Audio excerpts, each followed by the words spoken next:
The ball is now in the Democrats' court after the president made an offer yesterday trading full funding for the border wall, $5.7 billion in return for temporary protected status for the Dreamers and for refugees in this country, as well as reopening the shutdown.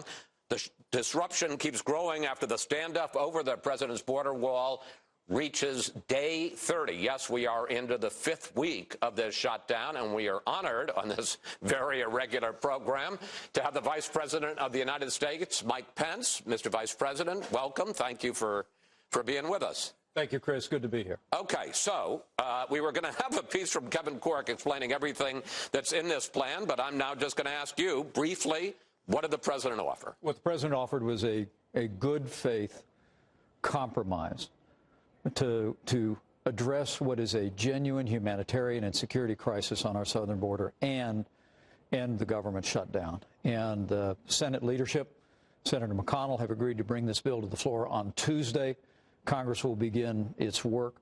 But really, what the president did over the last month, and notably over the last 2 weeks, was direct our team to meet with rank-and-file Democrats to find out what they were looking for. You know, the legislative process traditionally is Republicans would offer their solutions, Democrats would offer amendments, but the president said, look, we want to put it all on the table. In a very real sense, what President Trump did here was he set the table for a deal that will address the crisis on our border, secure our border, and give us a pathway to reopen. Okay.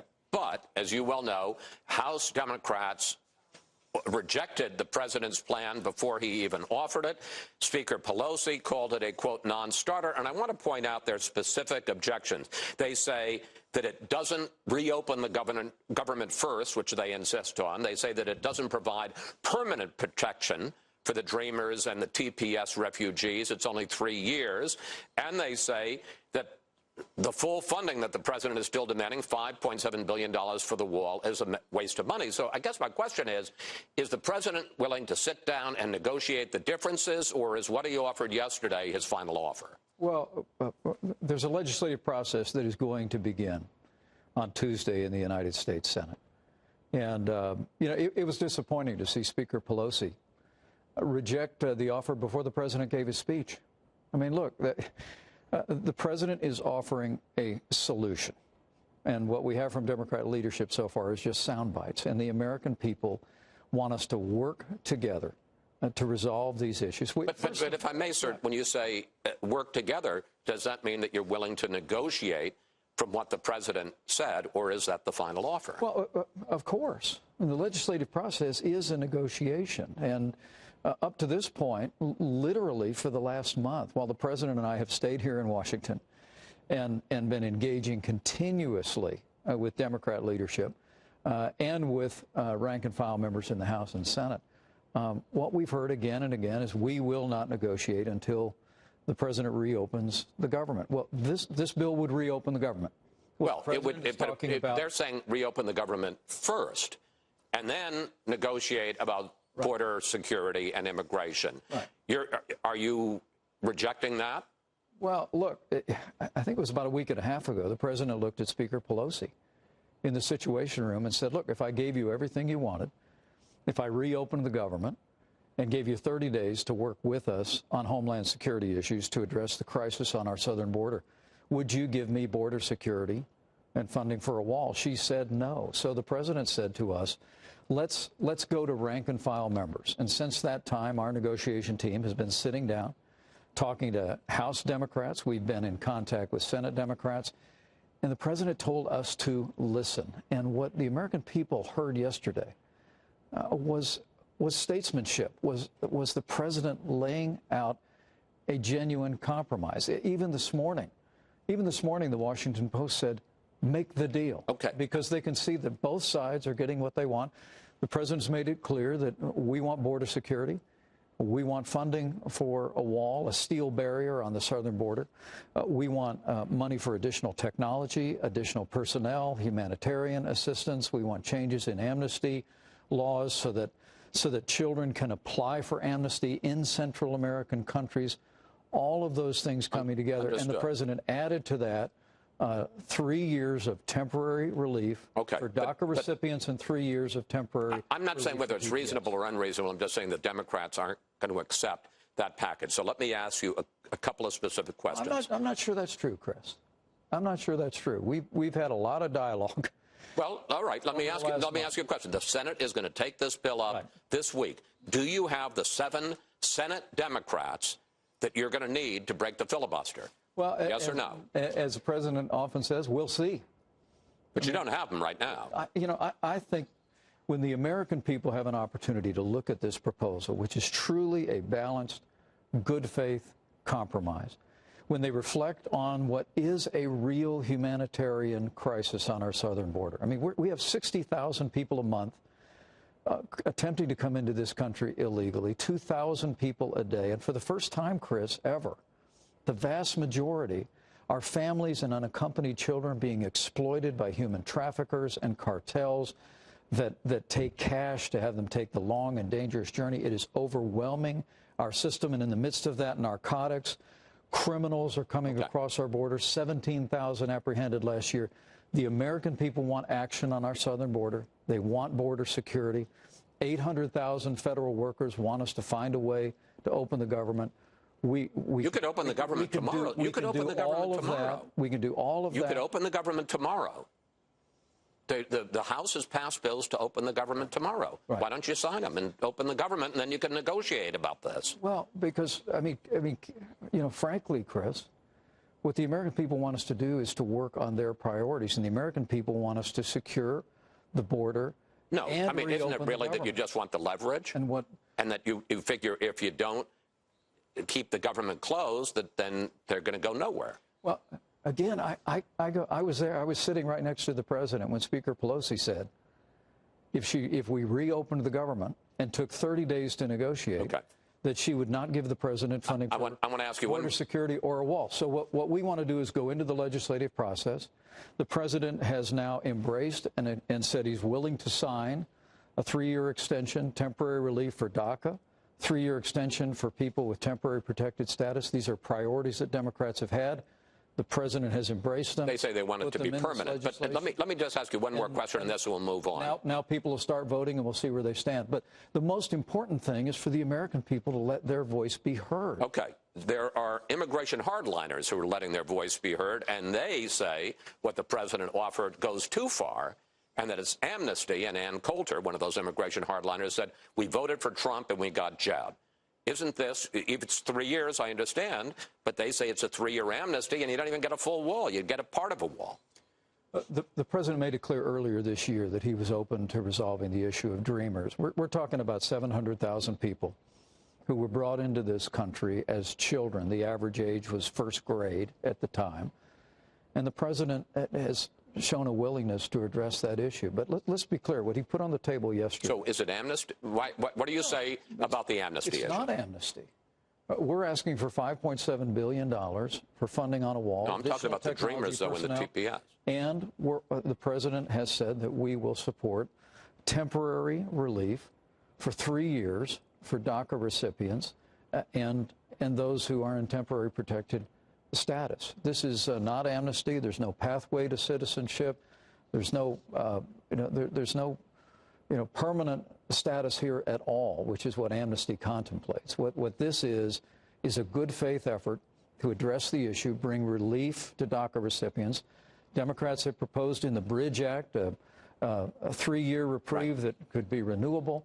The president's embraced 3 years temporary relief. And again, I think as the American people look at this, Chris, they're going to see this for what it is. President Trump said, bring me all the ideas from both sides. Let's put them all on the table. The president has made it clear what he would support. Okay. Now it's time for the Senate and the House to start voting to secure our border and reopen. I want to talk to you about a couple of other subjects. Yeah. The BuzzFeed report that came out on Friday that the president directed his former fixer, Michael Cohen, to lie to Congress. The special counsel made a rare public statement saying it isn't true.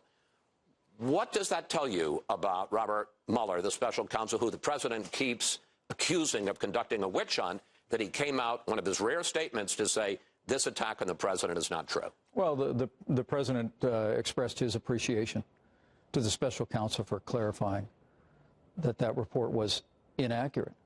But I think what it says more about is the obsession of many in the national media to attack this president for any reason, for any allegation, for any report in the media. I mean, it was remarkable what we saw happening for 24 hours in the media on the basis of the report that appeared in BuzzFeed. And I just think it's one of the reasons why people are so frustrated with many in the national media and the constant obsession on this. Look, this administration... And if I may, because I really want to move along here, what about the House Democrats, some of whom they would say, if true, but if it's true, we need resignation or impeachment? Well, again, the media's obsession on this issue I'm talking about members of Congress now. Bare. And frankly, the reflexive willingness of the president's critics in the Democratic Party to accept the worst facts and the worst interpretation. Look, the American people expect better. This administration has fully cooperated with the special counsel, produced over 1 million documents. The special counsel will complete his work and we'll have all the facts. The president's maintained he's done nothing wrong. The American people ought to be confident that our administration is cooperating. And frankly, this was a week where I think the American people saw the hyper-partisanship among Democrats to assume the worst about this president, and many in the national media's willingness to assume the worst about the president. And the reality is, what the American people want us doing, and what the president sought to do yesterday, was lay a framework for where we can work together. Let's start talking to one another. Even though we're in a different studio, I'm going to try to move you along. President Trump has just announced another summit meeting with Kim Jong-un of North Korea for late next month. This week, the president said we have made, quote, tremendous progress with North Korea. On the other hand, on Wednesday, you said we are still waiting for them to make, your words, concrete steps. So which is it? Have we made tremendous progress, or tremendous progress, or since the Singapore summit last June, are we still awaiting any concrete steps? Because they don't seem to go together. Well, they go perfectly well together. Look, think about where we were 2 years ago. I mean, when the president and I took our oaths of office 2 years ago today, and we had a regime in North Korea that was testing nuclear weapons, that was firing missiles over the Sea of Japan, making menacing statements against the United States and our allies. But U.S. intelligence says they're still continuing to make more nuclear fuel and more missiles. No testing, what the president refers to. Note, because of his strong stand, because of his engagement with Kim Jong-un directly at that first summit in Singapore, no testing of nuclear weapons, no firing of missiles. I had the great honor of being in Hawaii when the remains of our fallen heroes in the Korean War. But they're not denuclearizing. Home. But to the point now, the president will be announcing details in the days ahead. The meeting that took place this week confirmed there will be a second summit. And at that summit, we'll be laying out our expectation for North Korea to take concrete steps to begin to make real the denuclearization that Kim Jong-un committed to. And again, the president's very optimistic. The communications that I've seen between him and Chairman Kim have been truly remarkably positive. The president believes that we can make real progress, and we're going to continue to strive for that. I got one last question for you. This week, you defended the president's decision to pull U.S. troops out of Syria. And here's the quote. Normally, under these circumstances, we'd have a soundbite. We are bringing our troops home. The caliphate has crumbled, and ISIS has been defeated. But you were briefed before that statement about the fact that there had been this horrific suicide bombing that killed 4 Americans. Is that what the defeat of ISIS looks like? Chris, first and foremost, our hearts go out to the families of those 4 American heroes. And we were praying especially for them yesterday as their remains returned to Dover Air Force Base in the presence of the President of the United States. But look, the progress that we have made against ISIS since this president came into office has truly been remarkable. After President Obama withdrew American forces from Iraq in 2011, we literally saw this ISIS caliphate rise up and overrun vast areas of Syria and Iraq that have been won by the American soldier. President Obama began the process of a bombing campaign 2 years later, but President Trump changed the rules of engagement. He told our military as commander-in-chief to go after him, and our soldiers and the Americans in the fight, along with our allies, have literally crushed the ISIS state. Now, as I also said in that same meeting, the president made the decision as commander-in-chief to hand off the fight against ISIS in Syria to our coalition partners. We're working in the process of doing that. The president wants to bring our troops home, but we recognize there are remnants, there are ISIS fighters still in the region, but we've taken back 99% of the territory that the caliphate had claimed. In a very real sense, the ISIS state has been defeated, but we will not rest or relent until we drive ISIS not only from the region, but from the face of the earth. Mr. Vice President, thank you.